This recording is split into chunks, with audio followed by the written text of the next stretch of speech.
देखिए, आज हम लोग एक विशेष टॉपिक पे चर्चा करेंगे। जैसा कि आप लोगों को पता होगा, जिसे हमने ये लिख दिया ऊपर, कॉवेब मॉडल के बारे में आज चर्चा किया जाएगा। कॉवेब मॉडल या कॉवेब प्रमेय काफ़ी फेमस प्रमेय है माइक्रो इकोनॉमिक्स में, और ये यानी कि डायनामिक और ये स्टैटिक यानी कि स्थैतिक और डायनामिक दोनों चीज़ों में इसको देखा जाता है। और जो माइक्रो इकोनॉमिक्स है और जो मैक्रो इकोनॉमिक्स है, इन दोनों के अंतर्गत ये मॉडल काम करता है।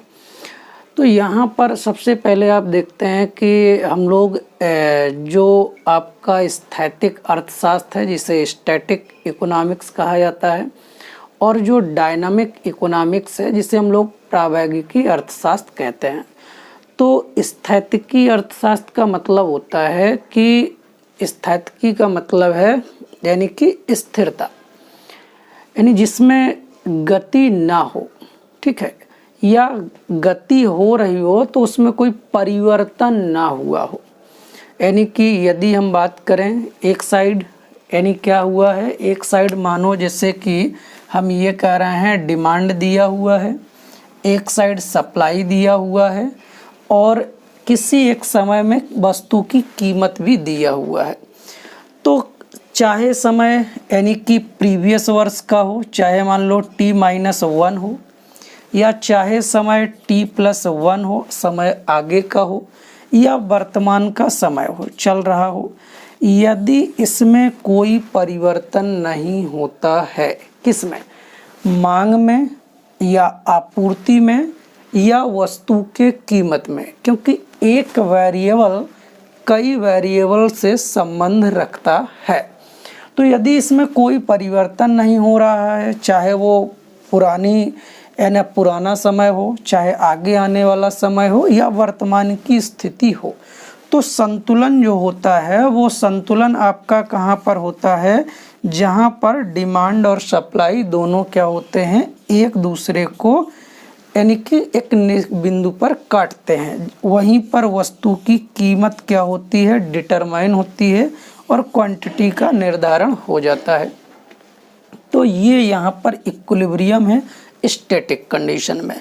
स्टैटिक कंडीशन का मतलब है कि समय परिवर्तन हो रहा है, लेकिन उस समय में जो वेरिएबल हैं अर्थशास्त्र में, जो यानी कि चर हैं, उन चर में परिवर्तन नहीं हो रहा है, यानी उनकी गति में कोई परिवर्तन नहीं हो रहा है। तो इसको हम लोग स्टैटिक कहते हैं।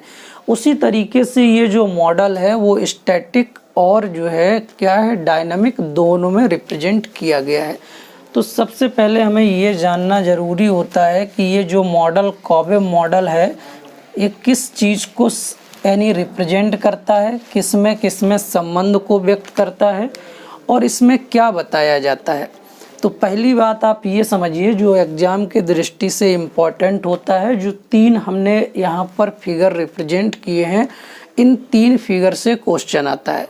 पहली बात तो ये है कि ये जो मॉडल है ये लॉन्ग टाइम के लिए बनाया गया, यानी दीर्घकालीन स्थितियों को प्रदर्शित करेगा।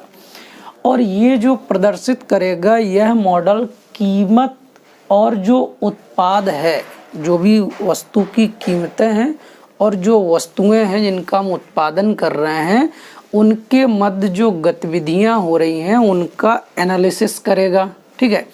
यानी कीमत, प्रोडक्शन, इसके मध्य जो है क्या कर रहा है, एक विश्लेषण कर रहा है। तो आपको ये ध्यान में रखना है, यह मॉडल लॉन्ग टाइम का है और इसमें क्या है, कीमत और उत्पादों की गतिविधियों के मध्य विश्लेषणात्मक अध्ययन है।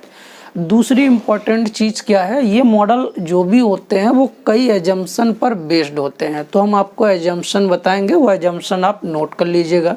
लेकिन इसमें दूसरी जो इम्पॉर्टेंट चीज़ है, एक तो ये है ये लॉन्ग टाइम ड्यूरेशन के लिए, दूसरा ये कीमत और उत्पाद की गतिविधियों का ये एनालिसिस करेगा, तीसरा ये इम्पॉर्टेंट है कि जो यहाँ पर हम कीमतें लेंगे वह कीमतें क्या होंगी, पिछले वर्ष की कीमतें होंगी, जो क्या करेंगी, आगे वर्ष के उत्पादन को प्रभावित करेंगी। यानी पिछले वर्ष की कीमतों के आधार पर हम यानी कि नए वर्ष में जो उत्पादन करते हैं, उस उत्पादन में वह कीमतों को प्राप्त करना चाहते हैं।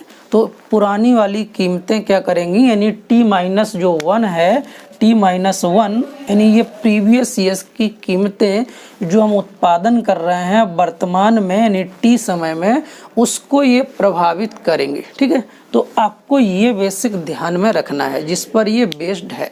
तो चलिए अब यहाँ पर हम चीज़ों को समझते हैं और स्थैतिक मॉडल के अंतर्गत कॉबेब मॉडल की बात करते हैं। तो देखिए संतुलन किस तरह से होगा, यानी कीमत और उत्पाद की गतिविधियों के मध्य संतुलन किस प्रकार का होगा। तो पहली स्थिति में हम लोग चल रहे हैं, फर्स्ट कंडीशन है डिमांड कर्व दिया हुआ है, सप्लाई कर्व भी दिया हुआ है और हम एक पॉइंट की बात कर रहे हैं, यानी ये पी पॉइंट की, यानी ये पी कीमत की बात कर रहे हैं और ये जी पॉइंट की बात कर रहे हैं। यानी ये जो जी पॉइंट है यहाँ पर इक्विलिब्रियम है। ठीक है, यानी हम कह सकते हैं जी वाले बिंदु पर क्या है, संतुलन है। अब संतुलन है, कीमत पी है यानी ओपी के बराबर है और मांग किसके बराबर है, ओ और क्यू के बराबर है। अब यदि मान लो कोई किसान है उत्पादन कर रहा है, जैसा कि कॉबेब प्रमेय में बताया गया, कॉबेब में ये बता रहा है, कोई किसान है मान लेते हैं वो आलू का उत्पादन कर रहा है इस वर्ष यानी टी वर्ष में। ठीक, टी को हम ऐसे मान लेते हैं ये 2020-19 में उत्पादन कर रहा है। ठीक है, तो इसका मतलब है ये जो उत्पादन कर रहा है वो ये प्रयास करेगा कि 2018 में जो आलू की कीमतें थी वही आलू की कीमतें हमें 2019 में क्या हो, प्राप्त हों। ठीक, वो इस आधार पर उत्पादन कर रहा है कि जो पिछले वर्ष में कीमतें थी, पिछले वर्ष में मान लो आलू जो है फॉर एग्जांपल के रूप में 5,000 रुपये यानी प्रति कुंतल था। ठीक है, तो अब वो इस आधार पर उत्पादन कर रहा है किसान कि इस बार भी उसे कीमत कितना मिलेगी, 5,000 रुपये प्रति कुंतल। लेकिन अब क्या हो रहा है, आलू उसने बोया, बोने के बाद पता चला कि आलू में रोग लग गया, यानी जिससे अंगमारी रोग या हम लोग कहते हैं वो जो है यानी कि रोग लग गया। अब रोग लगने की वजह से फसल क्या हो गई, कम हो गई। तो फसल कम हो गई, इसका मतलब है उत्पादन जो पहले Q था अब ये उत्पादन क्या हो गया, कम हो गया, Q1 पर आ गए।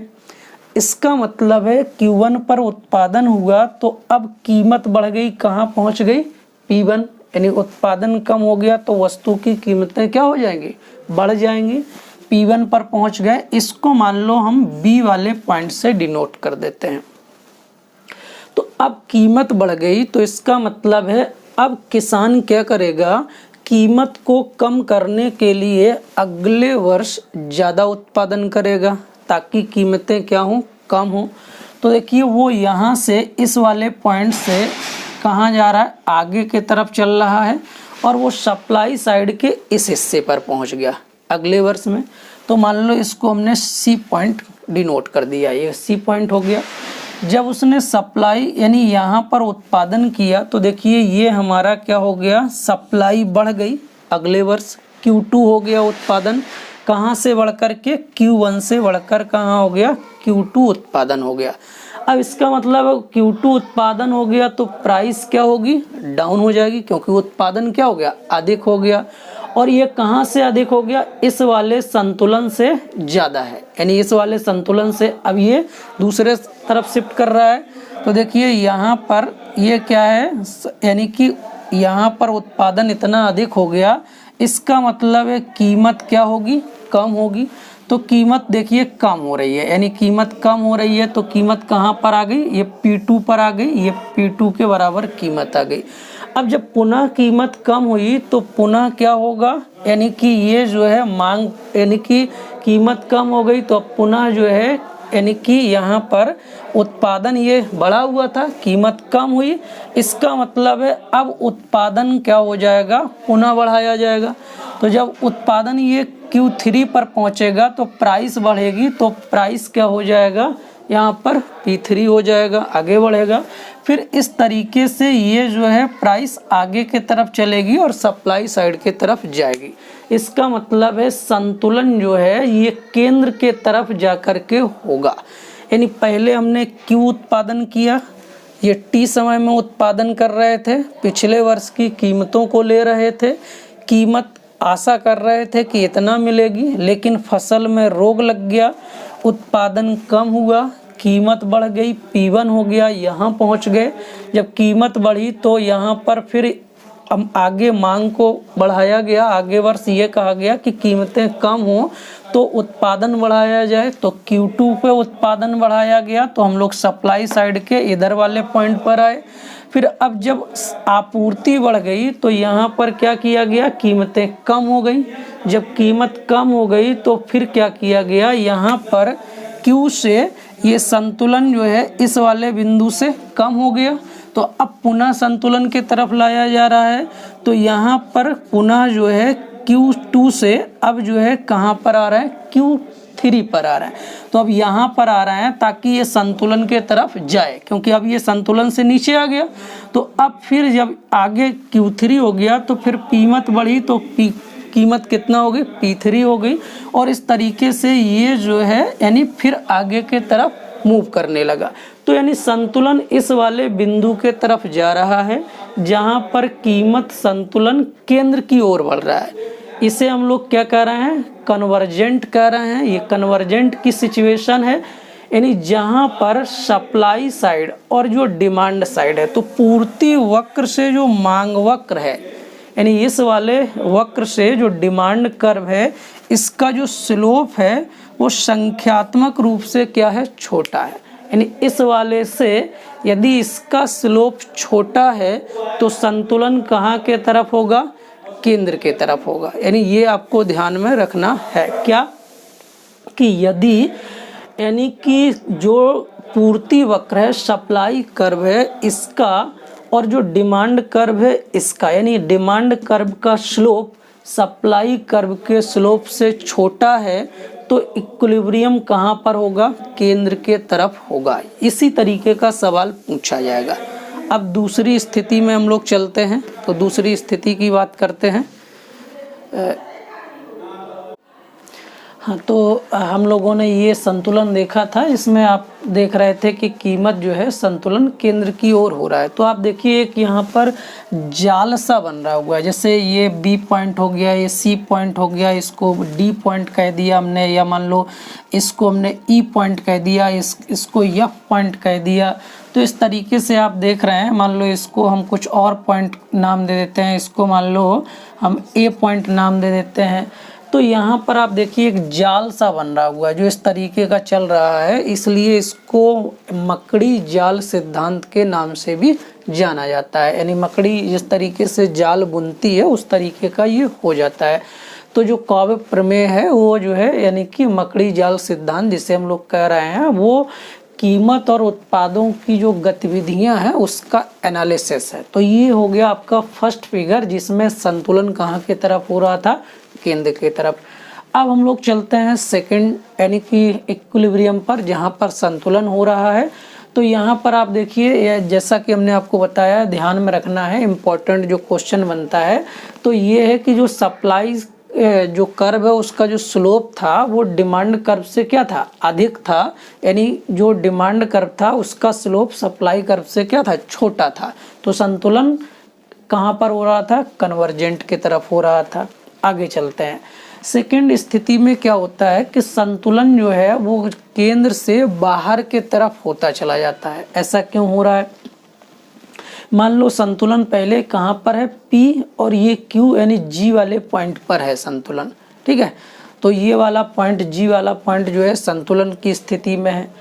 अब जैसा कि हमने बताया कि जो पूर्व वर्ष की कीमतें हैं उसी पर मांग क्या हो रही है, आगे जो आपूर्ति है उस पर जो है यानी कि वो उससे संबंध करेगी।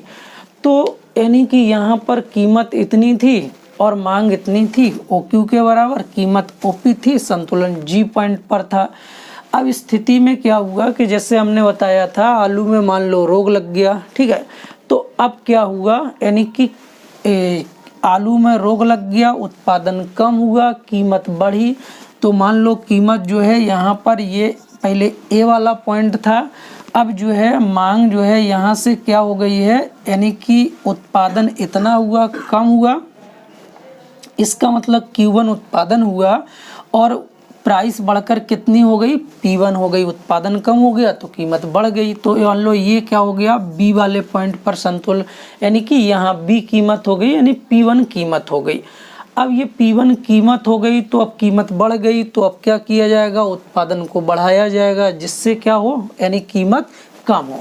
तो आगे चल रहे हैं, यानी कि सप्लाई साइड के तरफ सप्लाई बढ़ाई गई और मान लो ये सी वाले पॉइंट्स पर यहाँ इसने इसको कट किया, सप्लाई यानी बढ़ी और ये सी वाले पॉइंट्स पर हो गई। तो आगे चल करके ये Q2 सप्लाई हो गई, यानी कि यहाँ Q1 से अब हम कहाँ पहुँच गए, Q2 पर पहुँच गए। यानी क्या हो गया, यानी कि सप्लाई जो है यहाँ हो गई। तो अब यहाँ हो गई तो यहाँ पर जो डिमांड है वो मान लो ये डी वाले पॉइंट पर यानी कट कर रही है, यानी यहाँ पर अब हम Q2 उत्पादन कर रहे थे तो अब यहाँ आपूर्ति बढ़ गई, तो इसका मतलब है कीमत भी क्या हो जाएगी, कम हो जाएगी। अब कीमत कम होगी तो P2 से कीमत कहाँ पर हो जाएगी, P2 यानी P1 से कहाँ पर हो जाएगी, P2 पर हो जाएगी। अब कीमत कम हो गई, अब कीमत जब कम हो गई तो कीमत कम हो गई तो P2 पर आ गई। तो ये वाला जो कीमत यानी कम हो रहा है, यानी इस तरीके से ये आगे चल रहा है चक्र। तो अब यहाँ पर आ गए तो यहाँ पर देखिए जो सप्लाई कर्व है इसको मान लो हमने यानी कि एफ पॉइंट दे दिया, ये वाला जो पॉइंट है ये एफ हो गया। तो अब सप्लाई साइड का क्या है, सप्लाई साइड कम हो गई जबकि डिमांड साइड क्या हो गई, ज़्यादा हो गई। यानी सप्लाई साइड कम हो गई, डिमांड साइड ज़्यादा हो गई। तो इसका मतलब है अब कीमत भी क्या होगी, बढ़ जाएगी। तो अब यहाँ पर कीमत जो है यानी कि P2 से बढ़कर कहाँ चली जाएगी, P3 पर चली जाएगी। और सप्लाई जो है कम हो, यानी कि क्या हो गया, डिमांड से कम हो गई। तो यहाँ पर ये Q3 हो गई और प्राइस जो है क्या हो जाएगी, राइज कर जाएगी। तो संतुलन जो है अब पुनः कहाँ के तरफ भाग रहा है, ये केंद्र बिंदु था, केंद्र से ये बाहर के तरफ संतुलन भाग रहा है, यानी कीमत क्या हो रही है, बढ़ रही है। तो अब यहाँ P2 के बाद फिर यहाँ पर ये इस वाले पॉइंट पर पहुँच गई, इसको हम लोग F के बाद G पॉइंट दे देते हैं। तो अब कीमत G हो गई है। यहाँ पर पहले कीमत ये P1 थी, फिर यहाँ पर P2 हो गई थी, अब कीमत कहाँ पहुँच गई है, P3 पर। तो संतुलन जो है केंद्र से देखिए कहाँ की ओर भाग रहा है, बाहर की ओर भाग रहा है। तो यहाँ पर संतुलन कहाँ पर हो रहा है, डाइवर्जेंट यानी अपसारी हो गया। यहाँ पर कहाँ पर था, कन्वर्जेंट यानी केंद्र के तरफ हो रहा था। यहाँ संतुलन कहाँ के तरफ हो गया, केंद्र से देखिए यानी कि भाग गया है, ऊपर के तरफ चल रहा है, यानी कि बाहर हो गया। तो दूसरी कंडीशन ये होती है जब जो इक्विलिब्रियम है यानी कीमत और उत्पादों के मध्य, वो संतुलन कीमत का क्या हो रहा है, यानी केंद्र से बाहर हो रहा है। यहाँ क्या था, केंद्र की ओर था। थर्ड स्थिति ये है कॉवेब मॉडल में कि यहाँ पर आप देखेंगे तो एक ये डिमांड साइड है और एक सप्लाई साइड है। दूसरे साइड में ये आप समझ लीजिए, यहाँ पर जो ये डिमांड और सप्लाई है, जिस तरीके से यहाँ फर्स्ट में स्लोप की बात किया गया था, सप्लाई का स्लोप क्या था, अधिक था, किससे, डिमांड से, इसलिए जो इक्विलिब्रियम था वो सेंटर के तरफ हो रहा था।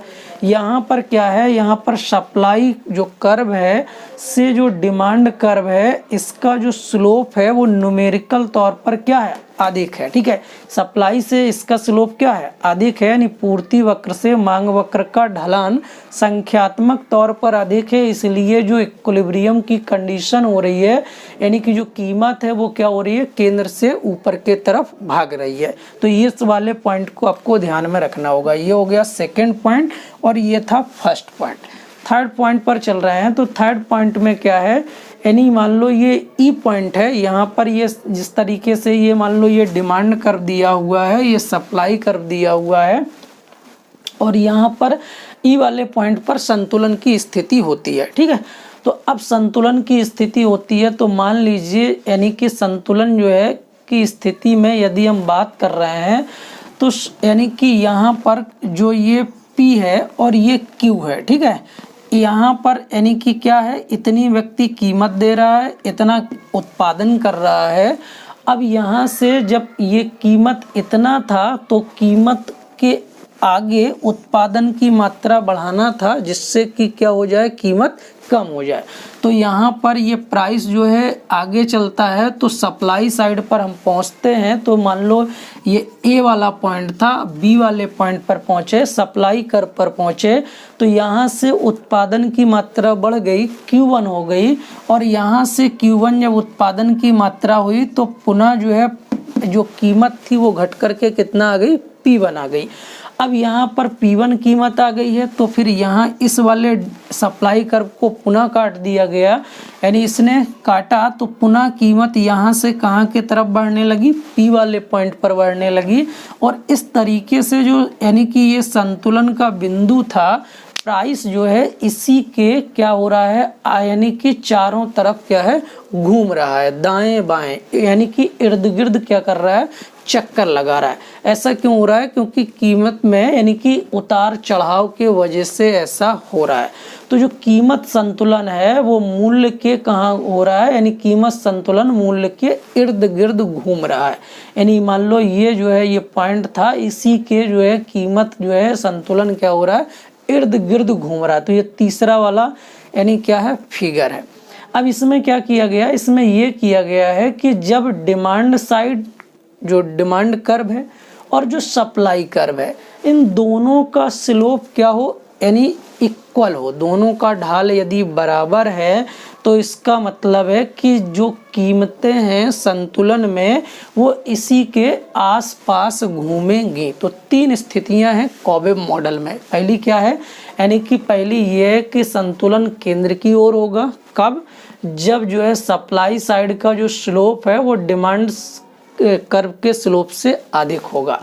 ठीक, दूसरा क्या है, जब सप्लाई जो कर्व है इसका स्लोप डिमांड कर्व से क्या होगा, कम होगा, तो डाइवर्जेंस की स्थिति आएगी, यानी कीमत यानी केंद्र से बाहर की ओर चलेगी। और यानी कि यहाँ पर जब डिमांड और सप्लाई दोनों कर्व का जो स्लोप है वो क्या है, संख्यात्मक रूप से इक्वल है, तो यहाँ पर यानी कीमतें इसके इर्द गिर्द क्या करती हैं, यानी घूमती हैं।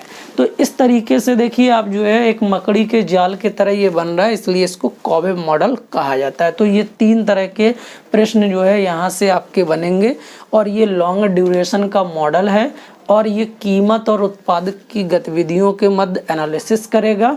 इसकी कई मान्यताएं हैं। मान्यताओं में पहली मान्यता है कि जो हम कीमत ले रहे हैं, जो कीमत हम एक्सपेक्ट कर रहे हैं वो कीमत क्या है, यानी कि जो हम उत्पादन कर रहे हैं वो उत्पादन क्या है कि पिछले वर्ष की कीमत पर निर्भर करेगा। वो निर्भर का मतलब ये है कि उत्पादन करने वाला ये आशा करता है कि हमें पिछले बार वाली ही कीमतें मिलेंगी। तो इस आधार पर जो है T-1 है, इस यानी कि ये इसकी जो कीमत है यानी कि पिछले वर्ष की कीमत के को वो मानता है कि इतनी कीमत मिलेगी, इसी आधार पर वो उत्पादन करता है। अब कुछ भी प्रॉब्लम्स क्रिएट होती है तो उतार चढ़ाव आना स्टार्ट हो जाता है। तो पहली तो आपको ये ध्यान में रखना है कि जो आपका सप्लाई साइड है वो जो आपका है वो किस पर है, यानी T-1 यानी कि कीमत पर क्या कर रहा है, यानी कि आधारित हो रहा है। वर्तमान समय को हम लोग डिवाइड कर सकते हैं एक सप्ताह में, पखवाड़ा में या अल्प अवधि में, यानी इसकी जो अल्प अवधि होगी उसमें हम लोग क्या कर सकते हैं, इसको जो है इस तरीके से देख सकते हैं। फिर ये जो यानी कि आपका जो टी समय में मांग है वो जो है टी समय में जो कीमत है उसका फलन है, यानी कि जो आपका ये जो टी समय की मांग है वो किसका फलन हो गया, वो जो है यानी कि टी समय की कीमत, यानी वर्तमान समय की कीमत वर्तमान समय के मांग से संबंधित है। फिर वर्तमान अवधि में जो पाई जाने वाली प्रत्याशित कीमत है, जैसे हम जो यानी कि आशा कर रहे हैं जिस कीमत की कि 500 के जगह हमको 600 मिलेगा, तो ये कीमत क्या है, पिछले वर्ष की वास्तविक कीमत है। ठीक है, हम जो सोच रहे थे कि मान लो हमको 500 मिलेगा तो ये 500 जो है टी प्लस यानी कि टी की बात कर रहे हैं, लेकिन ये 500 क्या है, T-1 यानी कि पूर्व की कीमत है।